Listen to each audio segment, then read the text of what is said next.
ஆண்டாள் அவதாரம்.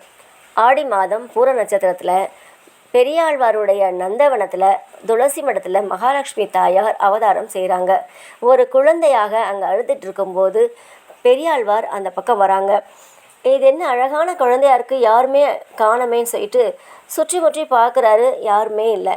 அதுக்கப்புறம் அந்த குழந்தைய எடுத்துகிட்டு போய் வீட்டில் வச்சு வளர்க்குறாங்க. அந்த குழந்தைக்கு கோதைன்னு பேர் வைக்கிறாங்க. அந்த கோதைக்கு சின்ன குழந்தையிலேருந்து கண்ணனுடைய கதைகளை சொல்லி சொல்லி வளர்க்குறாரு. அதனால கண்ணன் மேலே ரொம்ப பக்தி ஏற்படுது. கண்ணன் வந்தால் தான் சாப்பிடுவேன், கண்ணன் வந்தால் தான் தூங்குவேன், கண்ணன் வந்தால் தான் விளையாடுவேன் அப்படின்னு கண்ணன் மேலே ரொம்ப உருகி பாசத்தோடு இருக்கா, பக்தியோடு இருக்கா. அதுக்கப்புறம் கண்ணன் இல்லாமல் தான் இல்லை அப்படிங்கிற நிலைமை வருது. அதுக்கப்புறம் அழுகிறா, புலம்புறா, கண்ணாடியில் பார்த்து வேதனைப்பட்டுட்ருக்கா. இப்படி இருக்கும்போது ஒரு நாள் அவங்க அப்பா கட்டி வச்சுருந்த மாலையை தன்னோட கழுத்தில் எடுத்து போட்டுக்கிட்டு, கிருஷ்ணா உனக்கு பொருத்தமானவளாக இருக்கேனா அப்படின்னு கேட்குறா. இப்படி தன்னை தானே ரசிச்சுக்கிறா. ஒரு நாள் கிருஷ்ணரே வந்து அந்த கண்ணாடியில் வந்து பதில் சொல்கிறது போல் அவளுக்கு தோணுது. இப்படி சதா சர்வ காலமும் கண்ணனையே நினச்சிட்டே இருக்கா. ஒரு நாள் அவங்க அப்பா கட்டி வச்சுருந்த மாலையை எடுத்து போட்டுட்டு இருக்கும்போது அவங்க அப்பா பார்த்துடுறாங்க. பார்த்த உடனே கோதை மேலே என்றைக்குமே கோவப்படாதவர் அன்னைக்கு கோவப்படுறாரு. அதுக்கப்புறம் அந்த மாலையை கழட்டி வச்சுட்டு கோதை அழுதுகிட்டே போயிடுறான். அதனால அன்னைக்கு புஷ்ப கைங்கரியத்தை அவர் செய்யலை. அன்னைக்கு ராத்திரியில் வடபத்திர சாயி பெருமாள் இவருடைய கனவுல தோன்றி, இன்னைக்கு ஏன் எனக்கு மாலை சாற்றலை அப்படின்னு கேட்குறாங்க. அதுக்கு இன்றைக்கி ஒரு அபச்சாரம் நடந்துருத்தோ, இன்றைக்கி என்னோட குழந்தை அந்த மாலையை போட்டு அழகு பார்த்தா, அதனால உனக்கு சாற்றலையே அப்படின்னு சொல்லி மனசு வருத்தப்படுறாரு. அப்போ தான் அவர் சொல்கிறாரு, இது இன்னைக்கு இல்லை, நேற்று இல்லை, எப்போவுமே நடக்கிற விஷயந்தான். அவள் சூடி களைந்த மாலையைத்தான் நான் அணிஞ்சுக்கிறேன் அப்படின்னு சொல்கிறாரு. இனிமேலும் அவள் சூடி களைந்த மாலை தான் எனக்கு வேணும் அப்படின்னு சொல்கிறாரு. பெரியாழ்வாருடைய கனவுல தோன்றி பெருமாள் சொன்னதுக்கப்புறம் தினந்தோறுமே பூக்களை பறித்து மாலையாக கட்டி கோதைக்கு அணிவிச்சு அதுக்கப்புறம் பெருமாளுக்கு சாத்துறது வழக்கமாக வச்சுருந்தாரு.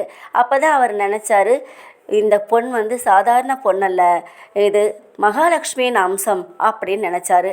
அதே போல் என்னையும் ஆண்டு விட்டாள், பெருமாளையும் ஆண்டு விட்டாளே அப்படின்னு சொல்லிட்டு அன்னையிலேருந்து அவளுக்கு ஆண்டாளுங்கிற பேரையும் வச்சு அழைக்க ஆரம்பித்தாங்க. அதுக்கப்புறம் சூடி களைந்து கொடுத்ததுனால சூடி கொடுத்த சுடற்கொடிங்கிற பேரும் அவளுக்கு ஏற்பட்டது. இப்படி இருக்கும்போது ஒரு நாள் இவளுக்கு திருமணம் பண்ணணும், நல்ல வரனா தேடணும் அப்படின்னு பேச்சு நடக்கும்போது அவள் சொல்கிறா, சாதாரண மாநில பிறவியை கல்யாணம் பண்ணிக்கிறதுக்காக இந்த பூலோகத்தில் நான் அவதரிக்கலை அப்படின்னு சொல்கிறா. அப்போ யாரம்மா கல்யாணம் பண்ணிக்க போகிற அப்படின்னு கேட்குறாரு பெரியாழ்வார். ஸ்ரீரங்கநாதனை தான் நான் கல்யாணம் பண்ணிக்க போகிறேன் அப்படின்னு சொல்கிறா. அது எப்படிம்மா சாத்தியமாகும், அவர் எங்கே நாம எங்கே அப்படின்னு கேட்குறாரு. இந்த விஷயம் கண்டிப்பாக நடக்கும், உங்களாலும் முடியும் அப்படின்னு சொல்லி உங்களுக்காகவாது அவர் என்னை ஏற்றுக்கொள்வார் அப்படின்னு சொல்கிறா. அதுக்கப்புறம் அக்கம் பக்கத்து பெண்களோடு சேர்ந்து பாவை நோன்பு நோக்கிறா. அந்த பாவை நோன்பு நோக்கும்போது எல்லா காரியங்களும் வெற்றி அடையும் அப்படின்னு அந்த நம்பிக்கையில் ஒவ்வொரு நாளும் ஒவ்வொரு பாசுரங்களை பாடிட்டே போய் பாவை நோன்பு நோத்துட்டு வரா.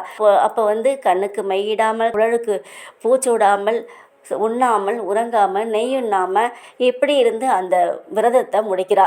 அப்போ தான் பெருமாள் கனவுல தோன்றி, உன்னது மகளை வந்து திருமண கோலத்தில் அழைச்சிட்டு வாங்க ஸ்ரீரங்கத்துக்கு, நான் ஏற்றுக்கிறேன்னு சொல்கிறாரு.